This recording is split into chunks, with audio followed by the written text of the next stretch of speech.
Ciao a tutti and welcome to Venice Talks, a podcast series about Venice in Italy. My name is Monica Cesarato and I am a Venetian food and travel blogger. I'm going to put my insider knowledge at your disposal to help you discover Venice at 360 degrees. Each week, I will be chatting to the people who really matter, the Venetian. So follow me on the discovery of its artisans, writers, fashion designers, artists, glassmakers, bloggers, and much, much more. Come to visit Venice the right and sustainable way. You can find me on my blog www.monicacesarato.com and also on all social media. Enjoy the episode. Welcome back to Venice Talks, episode number 42. Hi everybody and welcome back to Venice Talks.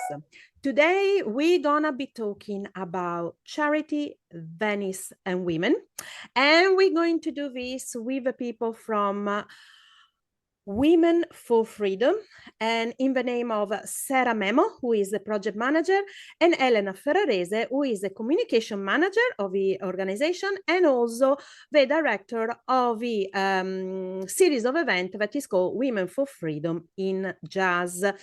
Why do I do this? Because I do this in Venice. But first of all, hi girls, how are you? Hi, thank you. Fine, thank you. Yeah, both of you. Yes. Okay. Hi, Monica. Nice to meet you. Okay. Ciao, Sara. Okay, so let's start with Sara since she's the project manager. Okay, let's explain to the people what is Women for Freedom. Well, Monica, Women for Freedom is a charity, as you correctly introduced it, is an independent humanitarian organization, which is not based in Venice, but close to Venice. It is precisely in Bassano del Grappa. Which is a beautiful, beautiful city that everybody should go and visit.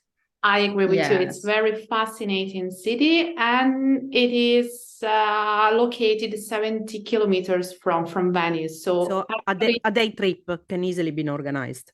Absolutely, yes, by train, direct train from Venice.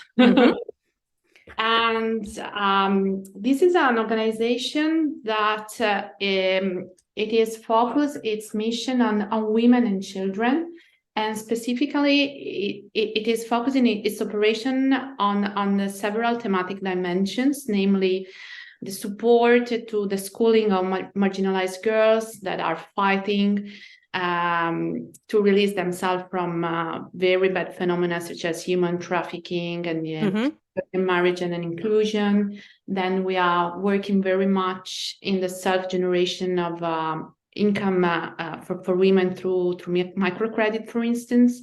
We're also working in other areas that are associated with hygiene and healthcare, and also to the social professional integration of women. So basically, to say it very, very shortly, what we are doing is providing women and children with weapons in order to reach their independence, either through education or economic instruments. When was the association born and how was it born? Why was it born? Well, the association was born in 9 years ago. So we are almost approaching our 10th anniversary next year. Oh, nice. Okay, so I can already see for next year big events. Absolutely. Yes. We cannot spoiler them, but we're preparing very big events also. And it was born out of a dream of 4 friends who had in common this idea that women that are in most part of the world very vulnerable human beings shall be provided with full social, economic, and political independence in order to release themselves. And all these friends came from a common experience of volunteering all over the world. So they have this common experience, and out of that, they actually created this organization with an inner know-how. So it was not just volunteering per se, but they had also the skill in order to manage that. Yeah, because it's something big. You're not just saying, oh, well, let's just raise a little bit of money. It is something very structured what you do. Well, it's not that big if we compare our experience, of course, with the, I don't know, US charities. Oh, okay. Well, Experience. you're still quite big. But I'm proud to say that in the Italian panorama, we are among the 5% of the biggest organization. Oh, wow. Okay. That's what I'm saying. So you are big. So we are out of the startup, let's say, phase, and now we are into the very professional one. So I'm part of the staff, Elena is part of the staff, we have other resources, and it's our job. We are not volunteers. Yeah. How many people, more or less, altogether work in the organization? Well, there are two dimensions of people. People as employees, so work, we are a staff of 4 people. That's why we are not big. But if we are also counting all the people that are working as volunteers, and I can assure you they are working weekly, lots of hours, then we have 60 more people. Not 60, wow. That's 60 big. more people. Yeah. That's a lot. That's a lot. That's really a lot. That's good. I like that. And where do you actually operate? I mean, I had a look at your website, that, by the way, is beautiful. I really like it. It's very clean, very easy. Thank you. I didn't notice if it was in English as well. I was going through the Italian version, so I don't know if you did it in English as well. I don't know. But if you do, good. If you don't, it's about time you do. Which countries do you actually operate in? Well, just to answer your very first question, that the website is not released in the English version yet. We are working in a new version, so I think the next weeks there will be the new version included at the one in English. So good. All listening to us, unfortunately, right now are just approaching the Italian version, but we are open to give any kind of information to anyone who is interested. There are all our contacts in the website. Regarding the countries we are operating on, we are currently working, well, in Italy, of course, then Nepal, India, Cameroon, Togo, Bolivia, and Romania. So 7 countries for the time being. But what we are doing is actually trying to turn effective and successful projects into program. So instead of dispersing, let's say, our resources and energies all over the world, we are trying to do something structural and something that produces impact.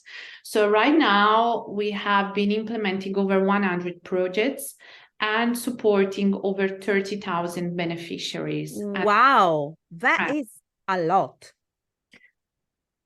Well, it depends. I'm always, looking around and see how many problems do we have and how. Yeah, but it's a lot. It's big numbers. I mean, come on. I mean, I know you're saying you cannot compare yourself maybe to some really, really, really big charities, but for being, let's say, an Italian based, you're doing good. I mean, it sounds very good. We can do better, by the way. Oh, well, you can. Everybody can always do better. So I wanted to explain why to my listeners why I decided to interview you, because you've created Elena, and then she obviously brought it into the now permanently with your organization. Back, what was it? How many years ago, Elena, did you create Women for Freedom Jazz? 7 years ago. Okay, so 7 years ago, Elena brought this to Venice, and we're going to speak to her about now. Why Venice and where?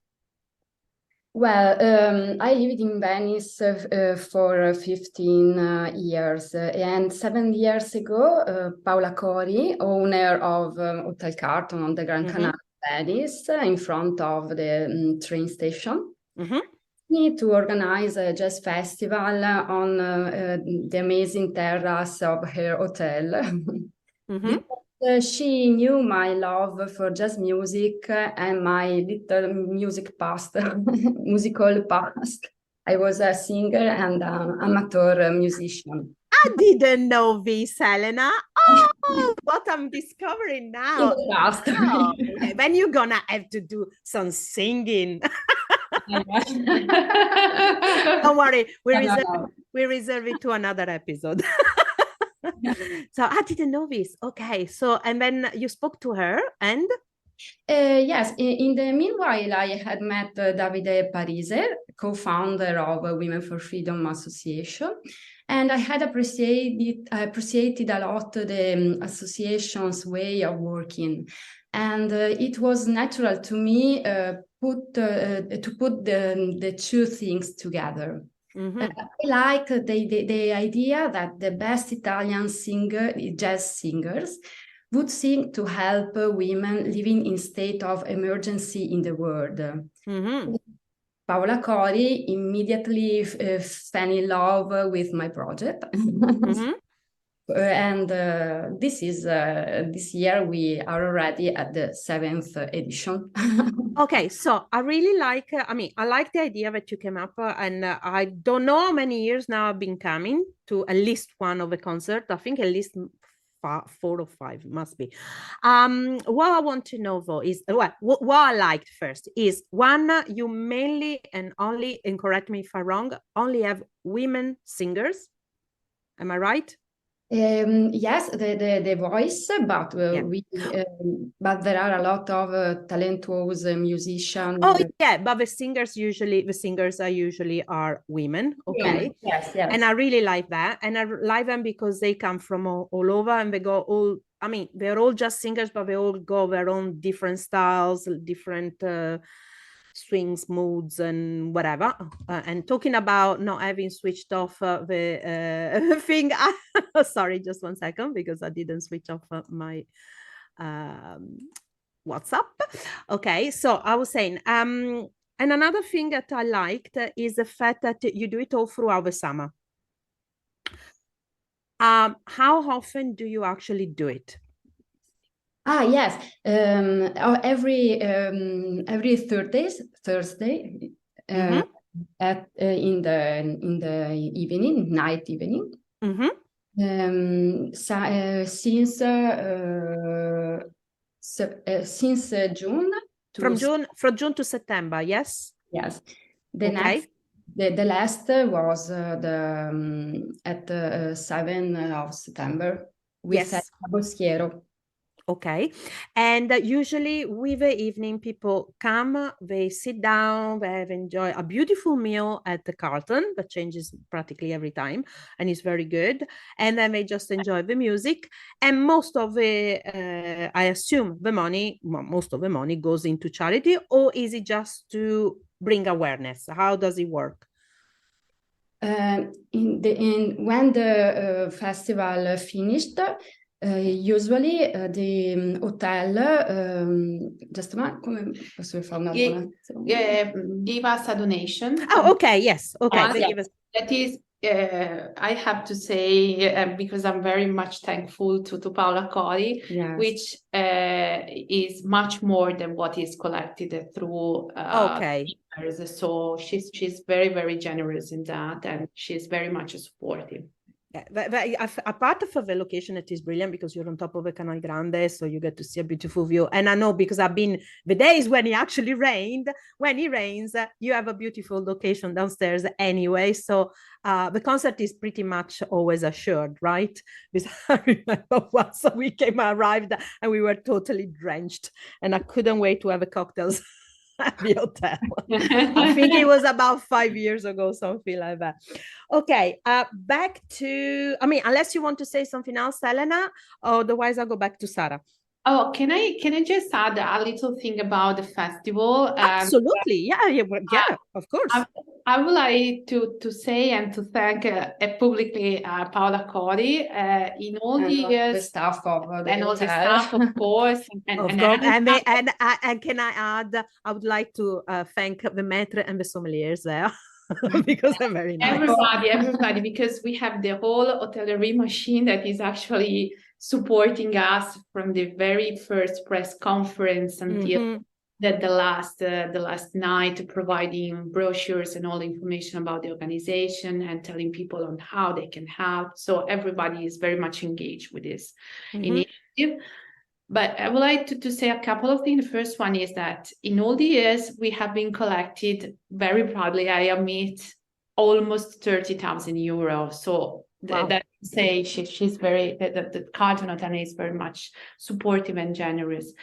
And one of the things that I would like to highlight is that the philosophy underlying the festival is very much in line with our philosophy. When Elena was telling before that, although singers are just women, but musicians and performers are also men, I would like to say that this organization is not a feminist organization as the old one from the 70s, but has very strong male components.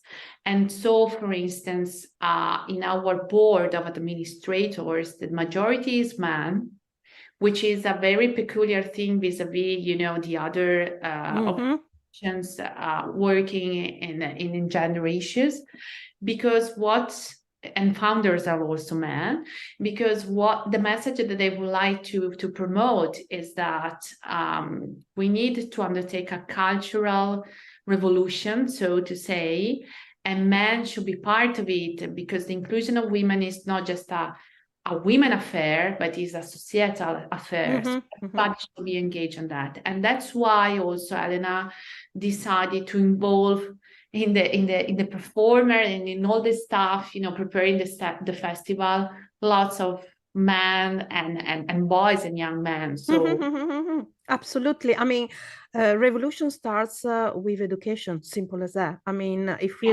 don't teach our boys, our children, to respect women, forget it. I'm the mother of two. I got two sons, so totally understand. And it is true. I mean, we need to change. It's not a question of being feminist. I totally agree with you. It's a question of respect, but it's different from feminism. It's a question that's of the point. Equality doesn't mean to have the same, that I go and do exactly the same. It means I have the same rights, but it's different. Sara,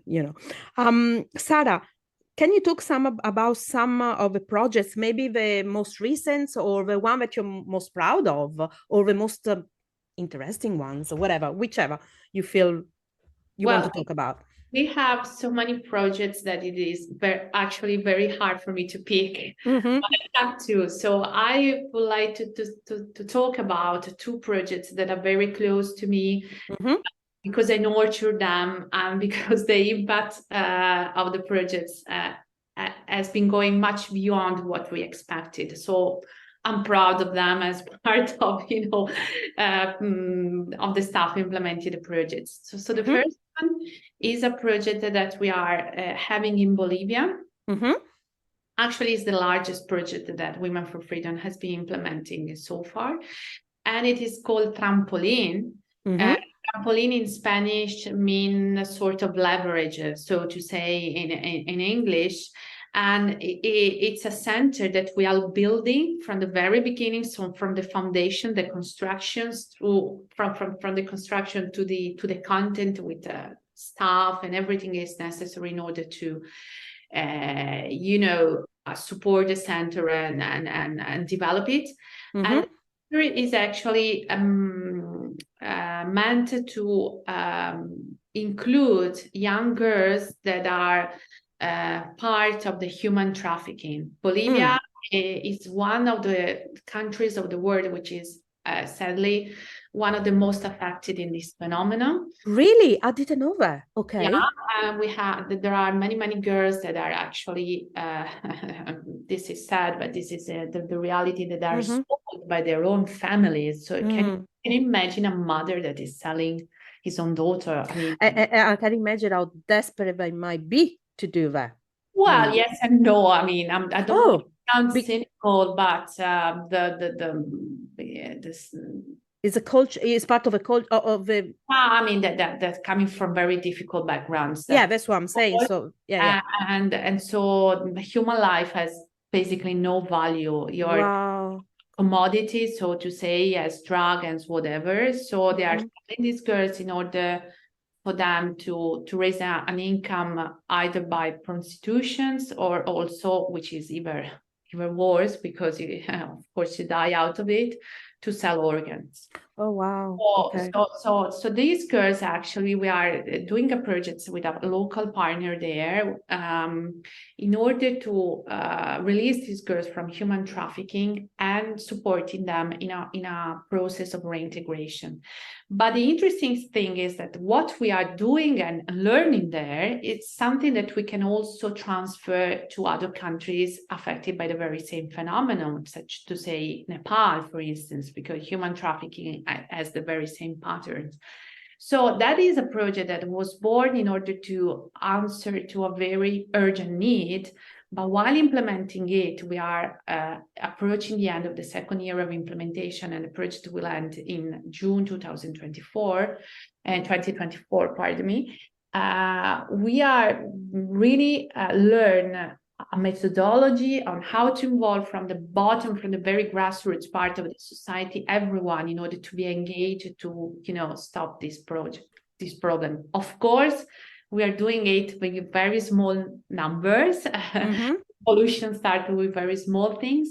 But this is a pilot project, and actually we can really do something big out of it. And indeed, we are also thinking about on how to open our branch directly in the country. Mm-hmm. So this is just to spoil you something that will happen in the next future. That is the first project. The second project that I would like to talk to you about, that it has been very, very successful, and it is turning into a program because we are at the third edition, but it is something that we would like to do continuously also in the next years, is called Energia Donna in Italian, which is energy woman. Yeah, women energy. Somehow it does not sound as good as in Italian. Yeah, no, don't tell me about it. It's the same.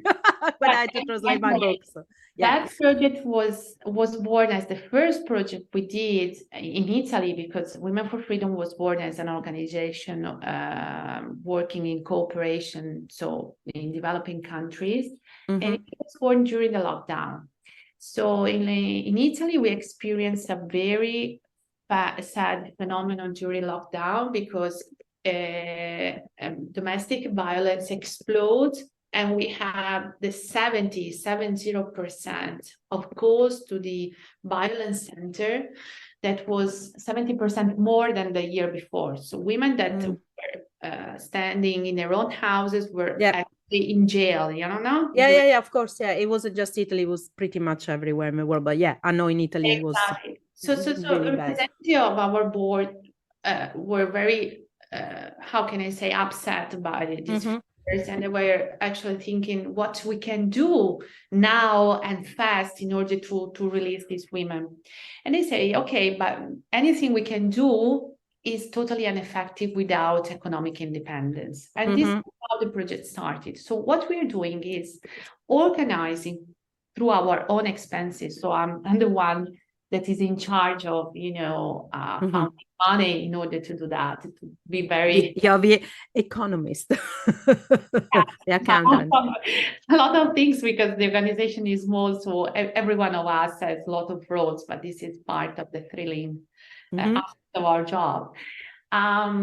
We are doing internship in companies. So finding companies, and so we are doing a sort of kick, to let them work directly. Most of the times are women that are not used any longer to work because they are in this spiral of violence. So they're totally, how can I say? Oh, wow, their self-confidence is completely gone to... They say, okay, I'm not able to do anything. Of course.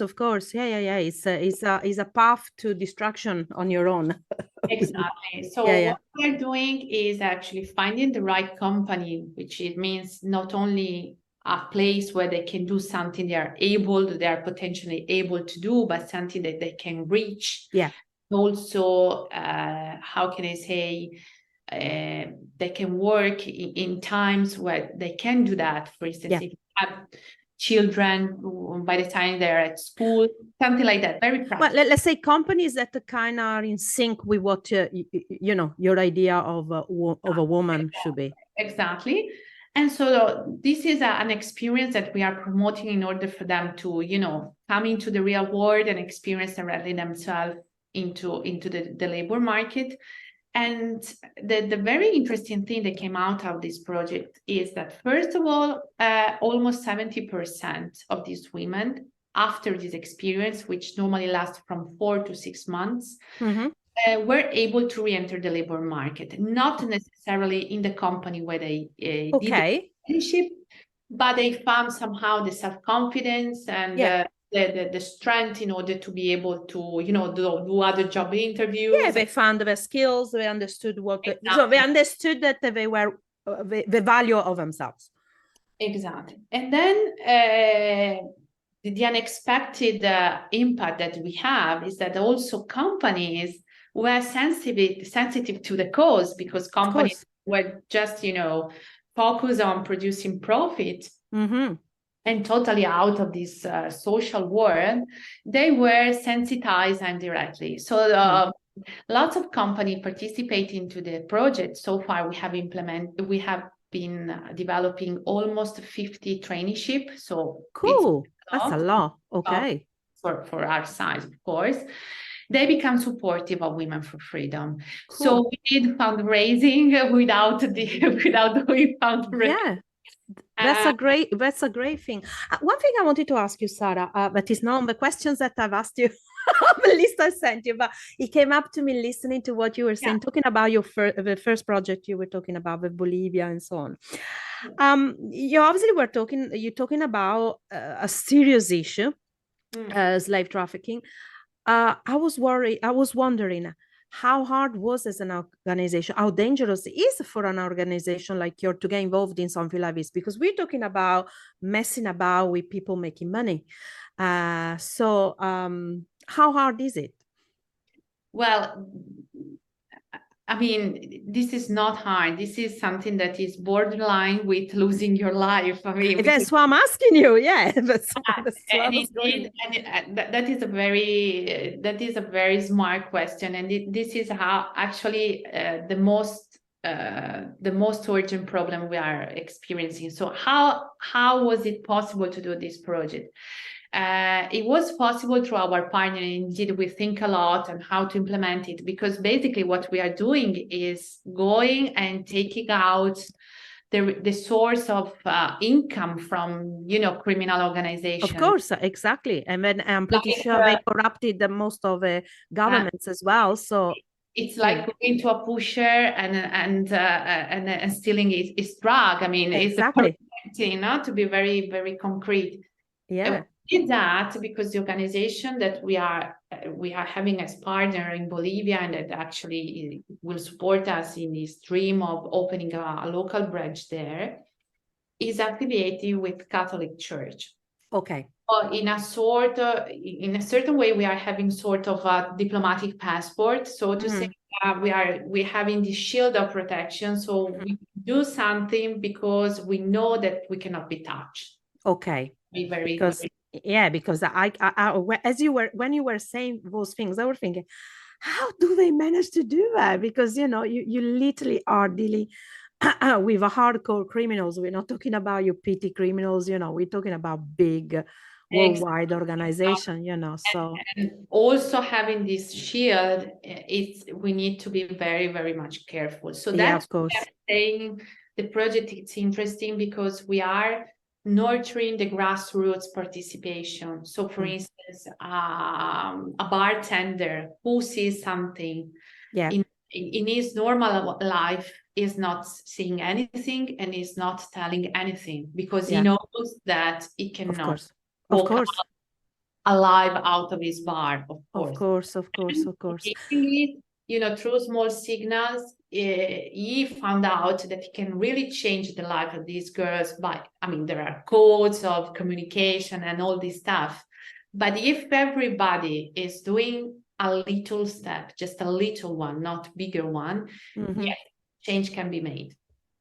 I have one question for Elena and Sara, both of you. Have you actually, and if you haven't, maybe you should, have you actually ever had a a day in Venice, a meeting in Venice, Carlton or any other location where you actually spent the time to explain all of this? When not just as in the press conference, but generally just to really, really tell people what you just told me. To sensitize about projects, do you mean? mean? So maybe, like I love when Elena organizes the the events and the concert and stuff, but I mean the music is fantastic, I love dinner, but I discovered so much today talking to you. And maybe I'm asking, maybe a little bit like this, maybe you could say more during the events to not as much for the Italians, but maybe to the foreigners that are listening when they come into the concert. I don't know. Am I saying something wrong? No. You're saying something right. And indeed, nowadays, well, Elena was a volunteer first of Women for Freedom and was the art director, music director. Sorry, Elena, I'm not sure I'm telling your title correctly.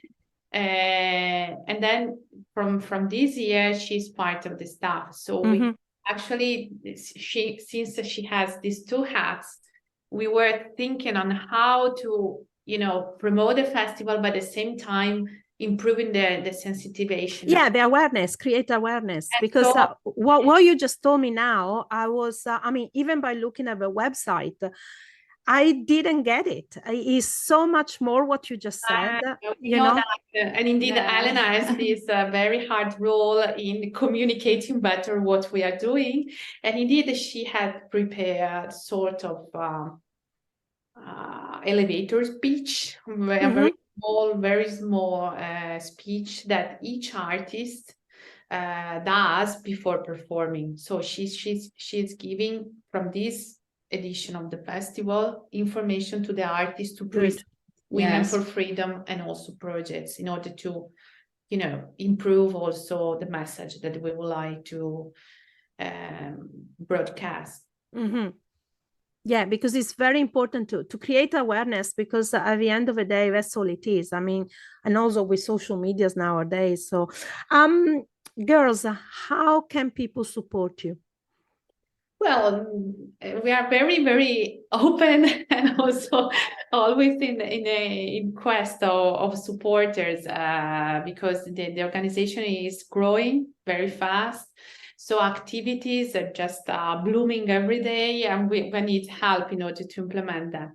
So we have there are basically two different ways in order to support us. The first one is dedicate some time. It can be also 5 minutes to broadcast the message of Women for Freedom. It can be 1 hour a week, whatever. We can find space for everybody, and everybody can also bring in the organization some ideas. So we are also very open to include ideas, and this is very, very nice, I think. And the second way to support us is, of course, through donations.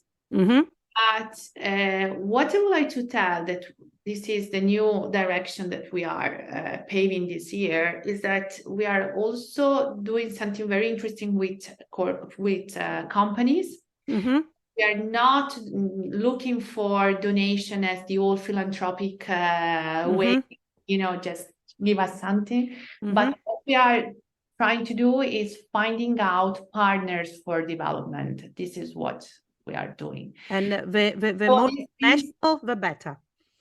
No. So this means that the companies themselves can support us in implementing projects. So but say the more international, so worldwide, the better.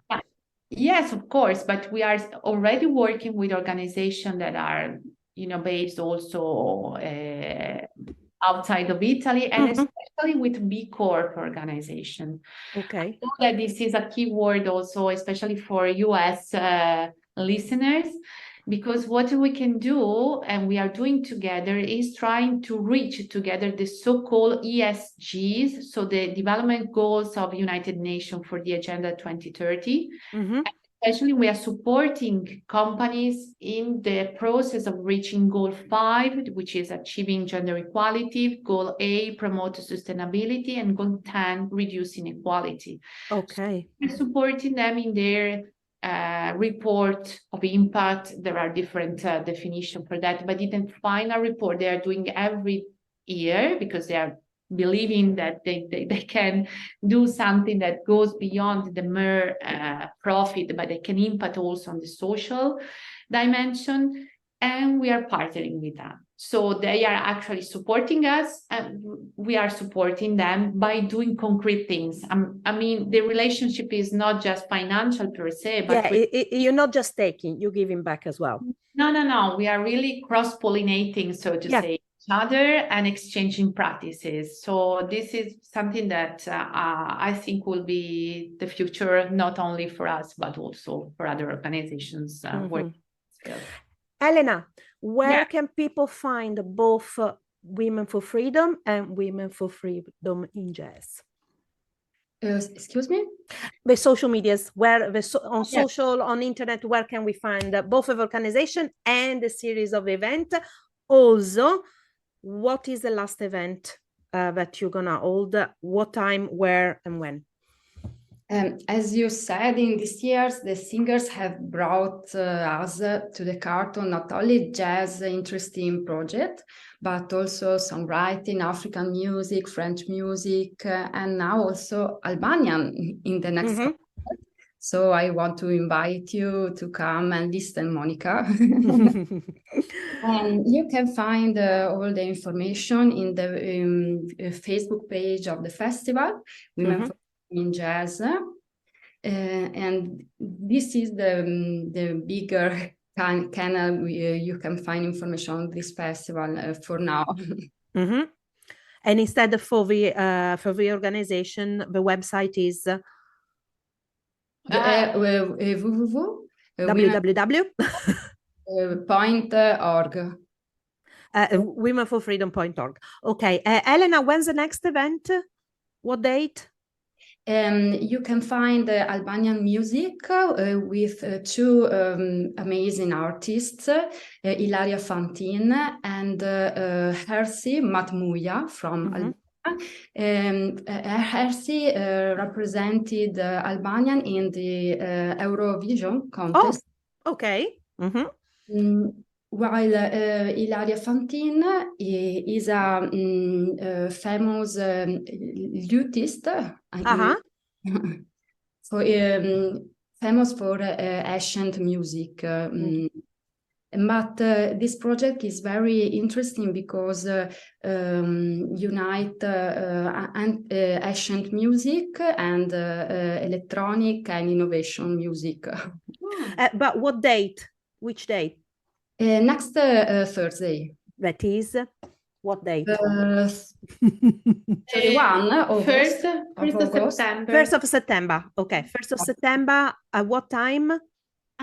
No, il prossimo è il 31 dopodomani. 31st. So, sorry, 31st of August. My agenda was in another month. Pardon me. Okay, and then after the 31st, you go on the 7th, right? Or the 6th? Yes, there is Erika Boschiero, a songwriter, not in Italia, but not only. Very, very fashioned. Elena, at what time is usually the concert?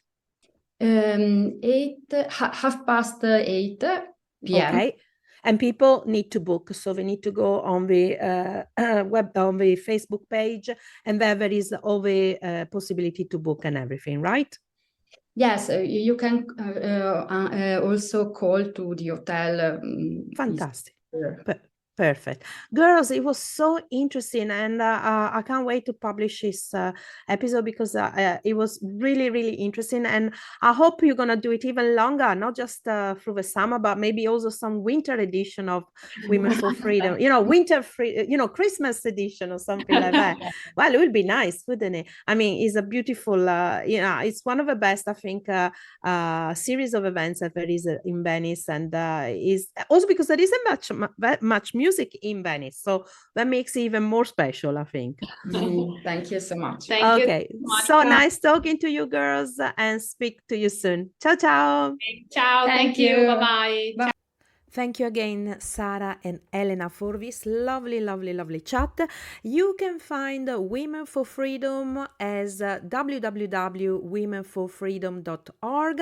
And if you want instead to take part in the events of jazz, you can find them on Facebook as in Women for Freedom in Jazz. Thank you again for listening. If you want to book a food tour or a cooking experience with me, you can find me on my blog www.monicacesarato.com or at cookingvenice.com, and also on all social medias with the handle at Monica Cesarato and at Cooking Venice. Feel free to leave a comment or write to info@monicacesarato.com for more information about the people featured in the podcast or Venice. Bye bye!